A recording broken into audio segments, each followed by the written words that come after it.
एमआयडीसीतील स्फोटाने डोंबिवली हादरली। दुर्घटनेमध्ये 7 जणांचा मृत्यू, 36 जण जखमी।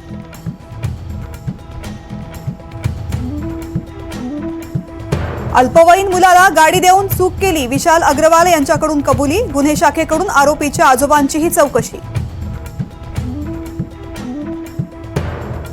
शेअर बाजारात आनंदाची लाट, निफ्टी 23,000 पासून हाकेच्या अंतरावर, तर सेन्सेक्स 75,000च्या पल्ल्याआड।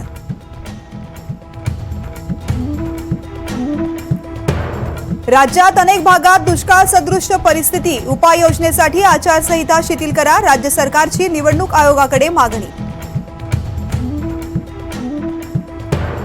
छत्रपती संभाजीनगरमध्ये मुख्यमंत्र्यांची पाणी प्रश्नाबाबत बैठक, 4 मंत्र्यांची दांडी। आदित्य ठाकरेंच्या चुकीच्या धोरणामुळे मुंबई प्रदूषित, आशिष शेलारांचा ठाकरेंवर हल्लाबोल।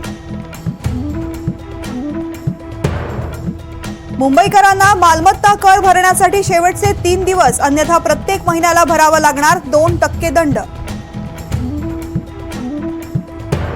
उजनीनंतर आता प्रवरानगरमध्ये एसडीआरएफच्या जवानांची बोट बुडाली, 4 जवानांचा मृत्यू, बुडालेल्या दोघांना वाचवताना अपघात। उजनी धरणामधील शोध मोहीम 40 तासांनंतर संपली, सर्व 6 जणांचे मृतदेह सापडले, एकाच कुटुंबातल्या 4घांचा समावेश।